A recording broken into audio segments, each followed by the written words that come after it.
하나님의 말씀 시편 28편 1절부터 9절의 말씀입니다. 반석이신 나의 주님, 내가 주님께 부르짖으니 귀를 막고 계시지 마십시오. 주님께서 입을 다무시면 내가 무덤으로 내려가는 사람같이 될까 두렵기만 합니다.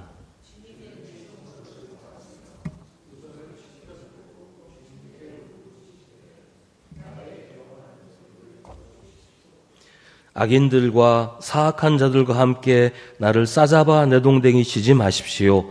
그들은 이웃에게 평화를 말하지만 마음에는 악을 품고 있습니다.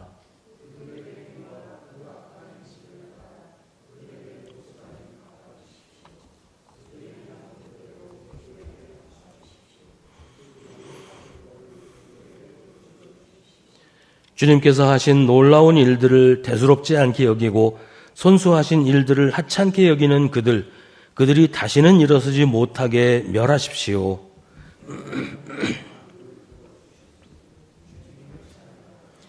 주님은 나의 힘, 나의 방패이시다. 내 마음이 주님을 굳게 의지하였기에 주님께서 나를 건져주셨다. 내 마음 다하여 주님을 기뻐하며 나의 노래로 주님께 감사하련다.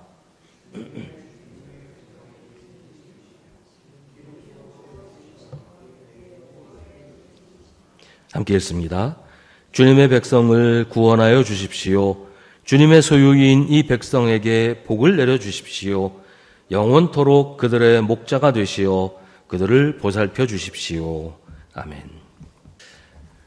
하나님이 전능하시고 선하심에도 불구하고 세상에 악과 고난이 존재하는 이유를 신학적으로 철학적 주제로 다루는 것을 신정론이라고 부릅니다. 이 신정론이란 말은 하나님의 정의, 하나님의 의로우심 이런 뜻을 가진 말이에요. 이런 고난의 문제 그리고 악의 문제, 선한 사람이 고통당하는 이런 문제를 하나님의 선하심과 하나님의 주권이라는 관점에서 어떻게 이해할 것인가? 하나님이 무력하신 것도 아니고 하나님이 관심이 없으신 것도 아니고 더군다나 하나님이 선하지 않으신 것도 아닌데 왜 세상이 이런 것인가? 이걸 탐구하는 학문, 이게 신정론입니다. 따지고 보면 이 신정론이라는 신학이 나오게 된 이유가 바로 하나님의 침묵 때문이에요. 선한 사람이 악한 사람에게 고난당하는 것을 하나님이 왜 보고만 계시는가? 당장 악한 자들한테 벌을 내려서 선한 사람을 구원하시지 않고 왜 그걸 그냥 가만히 내버려 두시는가? 왜 하나님이 그런 일들을 보시면서도 침묵하고 계시는가? 이런 질문으로부터 이런 신학이 나오게 된 거죠. 많은 사람에게 이 문제는 수수께끼입니다.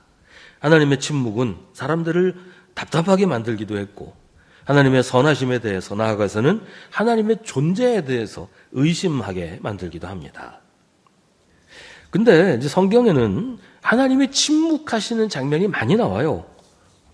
아브라함이 75살에 하나님의 부르심을 받아서 가나안으로 갔지요. 하나님께서 그때 아브라함에게 땅과 자손을 약속해 주셨어요. 근데 그 약속이 이루어지지 않아요. 세월이 많이 지나서 아브라함이 100살이 되었을 때 겨우 아들 하나 주십니다. 무려 25년 동안 하나님은 그 약속에 대해서 침묵하셨습니다. 구약 성경에서 하나님이 침묵하시는 가장 대표적인 장면은 욥기에서 볼 수가 있습니다. 욥은 자기가 당하는 그 비극, 그 참담한 일들이 도대체 무슨 이유 때문인지를 알 수가 없었어요. 그래서 계속 하나님한테 묻습니다. 하나님 도대체 왜 이러십니까? 내가 하나님 앞에 가서 내 이 상황을 다 아뢰고 나는 이런 일을 당할 만한 일을 한 적이 없는데 왜 나한테 이렇게 하십니까? 라고 묻고 싶다. 계속 그렇게 얘기하는데 하나님은 내내 침묵만 지키고 계십니다. 예수님이 십자가에서 하신 말씀도 하나님의 침묵에 대한 것이에요. 나의 하나님, 어찌하여 나를 버리셨습니까? 성경은 하나님이 침묵하신다는 이야기는 하면서도 하나님이 침묵하시는 이유에 대해서 구구절절 설명하지 않아요. 그리고 사람은 기다립니다. 계속 기다리는 이야기를 성경이 우리에게 전해줍니다. 하나님의 침묵에 대해서 사람이 할 수 있는 일은 기다리는 것뿐이라고 성경은 말하고 있는 것 같아요. 많은 사람이 하나님의 침묵에 실망해서 하나님을 떠나거나 하나님의 약속을 그냥 잊어버리거나 많은 사람들이 신앙을 포기하기도 하는데 그 기다림을 견딘 사람은 하나님의 약속이 이루어지는 것을 본다. 이게 제 성경이 우리에게 알려주는 내용이에요. 이유는 알려주지 않아요. 그냥 그렇게 된다. 이것만 말해줍니다. 오늘 시인 역시 하나님의 침묵을 경험합니다. 반석이신 나의 주님, 내가 주님께 부르짖으니 귀를 막고 계시지 마십시오. 주님께서 입을 다무시면 내가 무덤으로 내려가는 사람같이 될까 두렵기만 합니다. 여기서 귀를 막는다 이 말은 단순히 남의 말을 듣지 않는다, 귀를 닫아버리고 안 듣겠다 이건만이 아니고 귀를 닫는다는 말과 입을 다문다는 말은 항상 짝을 이루어요. 듣지 않는 것은 말하지 않겠다는 것과 같은 얘기입니다. 지금 시인은 하나님의 침묵을 경험하고 있다는 거예요.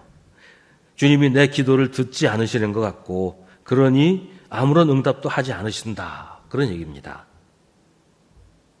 시인이 하나님께 그렇게 하지 마십시오 하고 기도하는 것은 혹시라도 그렇게 하지 마시라 이런 얘기가 아니고 지금 이 시인이 하나님의 침묵을 경험하고 있다는 거예요. 하나님 왜 나한테 입을 다물고 계십니까? 왜 내 기도를 안 듣고 계십니까? 그렇게 하지 말아 주십시오. 그러니까 지금 경험하고 있는 이야기를 하고 있다는 것이죠. 시인은 하나님의 침묵을 두려워합니다.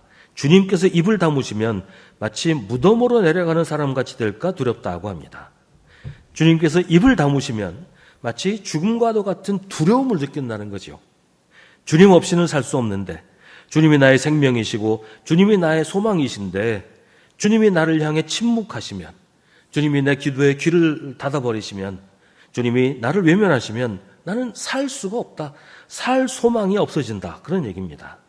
주님이 나의 반석이신데 주님이 나에게 침묵하신다면 그 반석이 무너지는 것 아닙니까? 나는 두렵습니다. 내가 어떻게 버티겠습니까? 2절은 주님의 지성소를 바라보며 두 손을 치켜들고 주님께 부르짖을 때 나의 애원하는 소리를 들어달라고 호소합니다. 주님의 지성소를 향한다는 말은 성전을 향한다는 말이죠. 성전을 향한다는 말은 주님께 예배한다라는 뜻이에요. 주님께 예배할 때 나의 애원을 들어주십시오라는 기도입니다. 이 1절과 2절에서 알 수 있는 것은 지금 주님이 이 시인의 호소에 침묵하고 계신다는 것이고 그럼에도 불구하고 시인은 포기하지 않고 주님께 호소하고 있다는 것입니다. 이게 핵심이에요. 하나님의 침묵에 낙심하지 않고 끝까지 호소하는 것, 하나님께 매달리는 것, 이게 믿음이다라고 성경이 얘기하고 있는 겁니다. 지금 시인은 하나님께 침묵하지 말아달라고 하소연을 하는데 하나님께로부터 무슨 말을 듣고 싶은 것일까요? 무슨 말을 들으려고 하는 걸까요? 지금 시인은 시인을 고발하는 자들에 의해서 궁지에 몰려 있습니다. 그러나 그 고발은 실제로는 무고입니다. 사람들이 시인을 공격하고 나쁘다고 말하고 욕하고 그러는데 실제로는 하지도 않은 일을 가지고 무고를 하고 있다는 거예요. 시인이 하지도 않은 일, 시인이 저지르지도 않은 죄를 들고 와가지고 시인을 비난하고 고발하면서 공격하고 있습니다. 예수님 재판받으실 때 거짓 증인들 내세워서 예수님이 하시지도 않은 말씀, 예수님이 하지도 않은 일을 가지고 이 사람 죄인이다, 하나님을 못 얻겠다 이렇게 했던 것처럼 지금 시인도 그런 일을 당하고 있다는 거예요. 그래서 시인은 하나님께 간구합니다. 나의 무죄를 선언해 주십시오. 하나님께서 입을 여셔서 내가 죄가 없다 하고 판결을 내려주십시오. 내가 죄가 없다, 내가 죄를 짓지 않았다는 것을 하나님이 아십니다. 하나님이 나에게 무죄를 판결하셔서 나를 무고하는 자들을 부끄럽게 하시고 그들의 거짓을 드러내 주십시오. 이렇게 기도를 하고 있어요. 시인은 하나님의 응답을 듣기 위해서, 하나님의 침묵을 깨뜨리기 위해서 성전에 와서 성소를 향해 두 손을 들고 울부짖습니다. 하나님께 예배하면서 하나님의 응답을 기다립니다. 어떤 사람은 이런 상황이 되면 오히려 예배를 멀리하죠. 하나님 내 기도 들어주지도 않는데, 하나님 내 소원 들어주지도 않는데 예배하면 뭐해? 교회 가면 뭐해? 예배를 멀리하고 교회를 멀리하고 이런 사람들이 많이 있어요. 예배해봐야 뭐 아무것도 달라지지 않는데 뭐 그런 마음을 가지게 되지요. 근데 시인은 그런 똑같은 상황이지만 포기하지 않습니다. 하나님의 침묵에 좌절하지 않습니다. 오히려 더 큰 소리로 주님께 울부짖습니다. 하나님이 아니면 방법이 없다고 믿기 때문입니다. 하나님이 응답하시지 않으면 나는 살 소망이 없다. 죽은 것과 다를 바가 없다.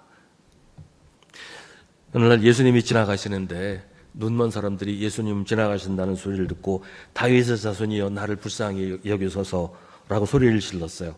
거기 있던 사람들이 시끄럽다고 조용히 하라고 윽박 질렀지만 이 사람들은 더 큰 소리를 질러서 예수님이 자기 음성을 듣게 합니다. 지금 이 시인이 그런 거예요.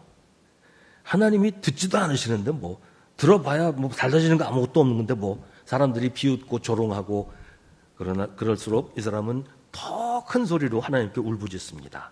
하나님, 내 기도를 들어주십시오. 내 기도에 응답해 주십시오. 하나님이 응답하시지 않으면 나는 죽은 것과 다를 바가 없습니다. 하나님의 침묵이 길어지면서 시인은 혹시 주님이 나를 무고하면서 공격하는 이 악한 무리들과 함께 취급하시지 않을까 걱정을 합니다. 어차피 뭐 그놈이 그놈이라고 하나님 보시기에 똑같은 죄인이니까 더군다나 시끄럽게 막 매달리니까 그냥 둘 다 싸잡아서 내둥댕이 치시지 않을까 두려워합니다. 더구나 지금 이 시인을 공격하고 무고하는 이 사람들도 자기 나름대로는 정의를 외치고 사회를 위한다고 그래요. 이웃에게 평화를 말하면서 나를 공격한다 그러잖아요. 그래서 사람들이 보기에는 이 시인을 공격하는 사람이 좋은 일을 하는 것처럼 보일 수도 있어요.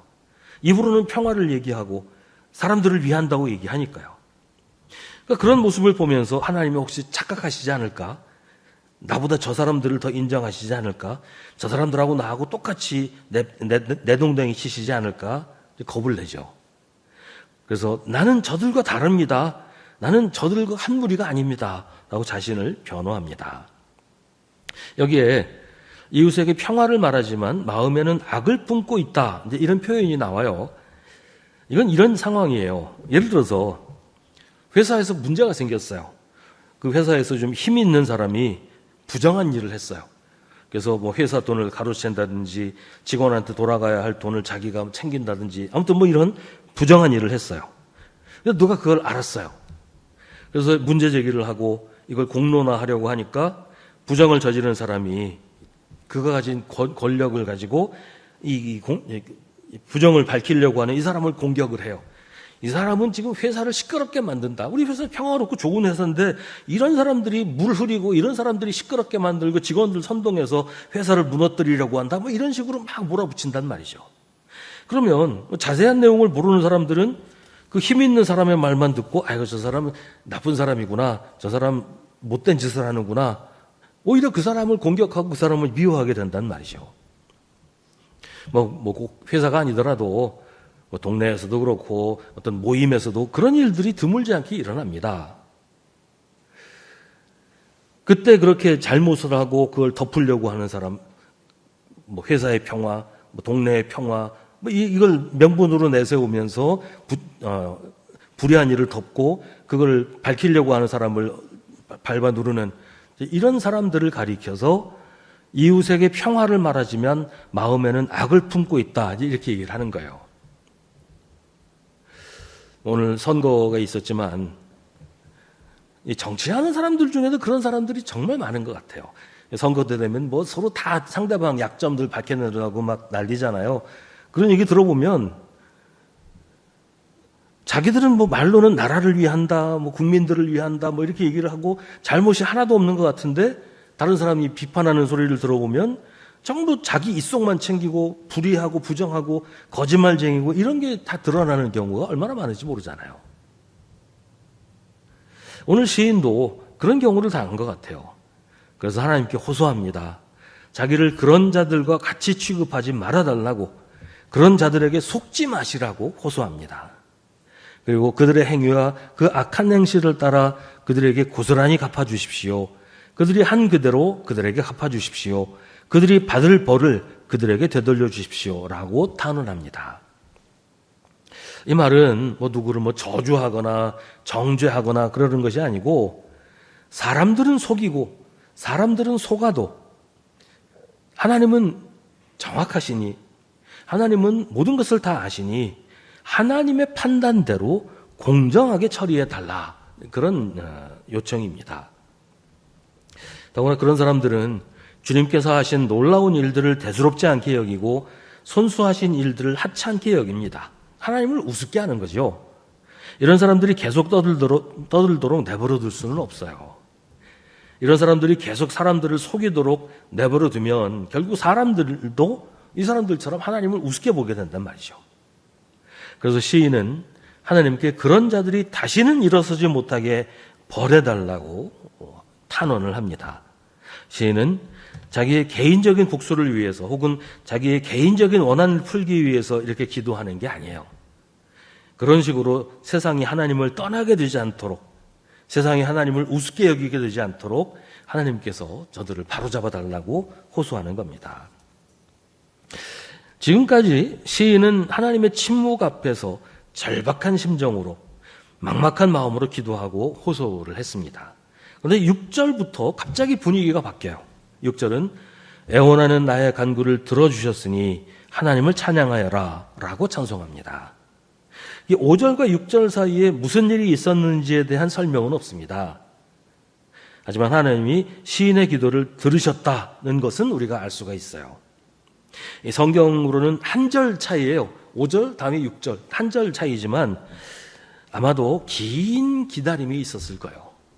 오랜 시간 마치 아브라함처럼 욥처럼 십자가에 달리신 예수님처럼 오랜 기다림 끝에 하나님의 응답을 듣게 되었을 겁니다. 기다려야 하는 이유를 우리는 잘 모릅니다.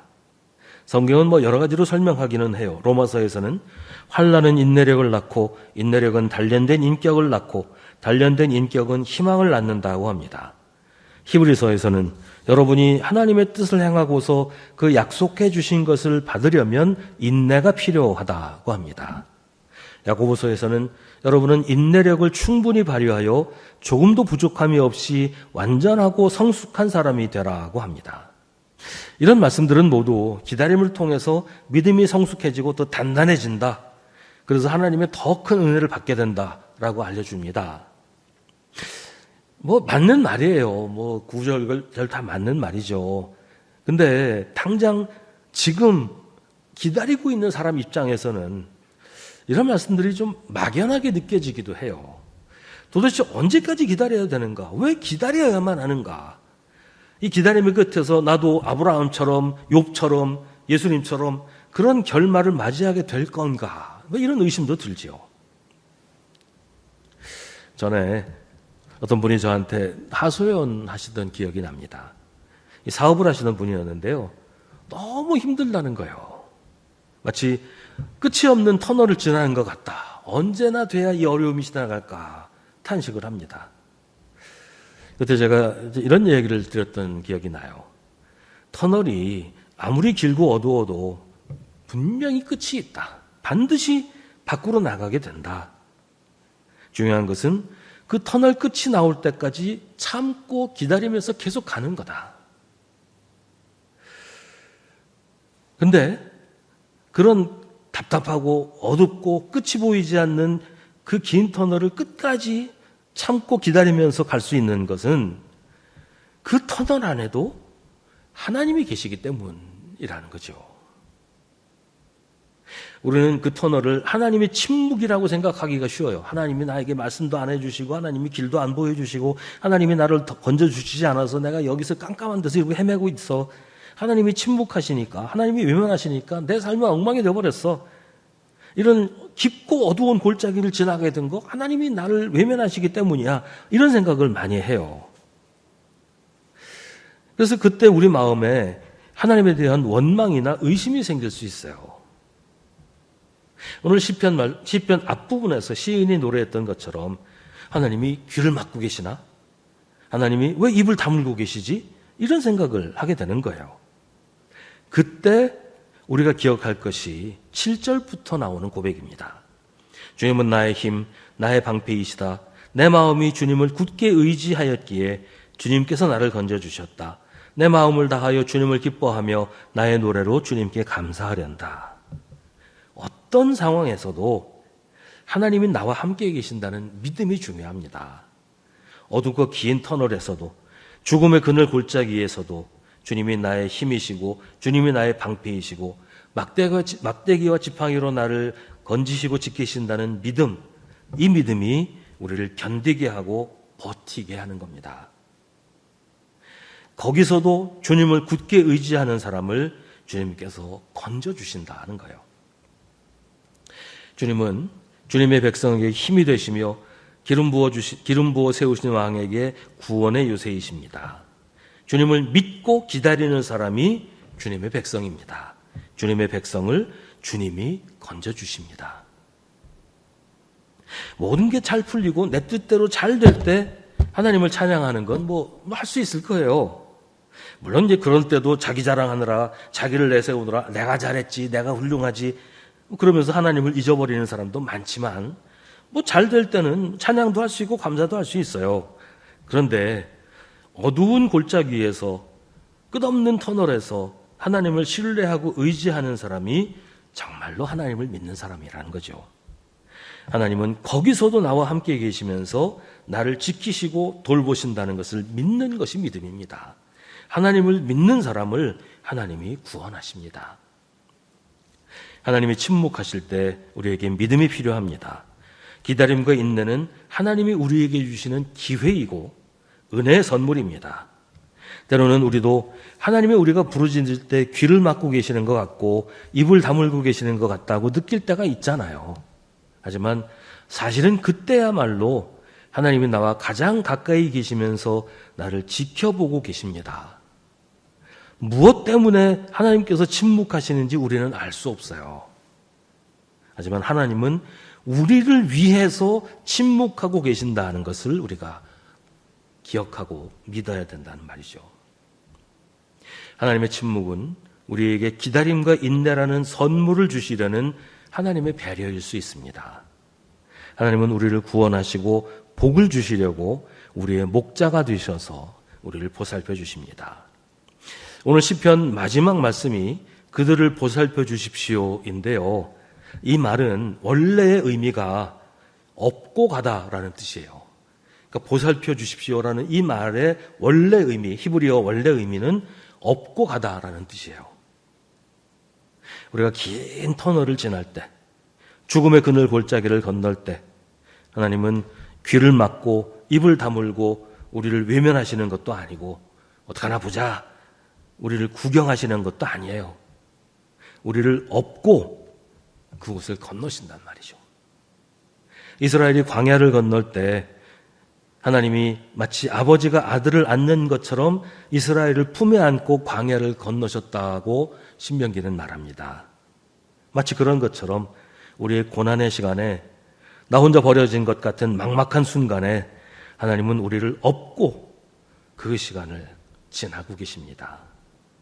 그 순간을 지내온 시인은 그래서 노래합니다. 주님은 나의 힘, 나의 방패이시다. 내 마음이 주님을 굳게 의지하였기에 주님께서 나를 건져주셨다. 내 마음이 다하여 주님을 기뻐하며 나의 노래로 주님께 감사하련다. 전에 봤던 그 동영상 중에 그런 게 있었어요. 아빠가 자기 갓난 아이를 등에 업고 길을 갑니다. 아이가 자꾸 울어요.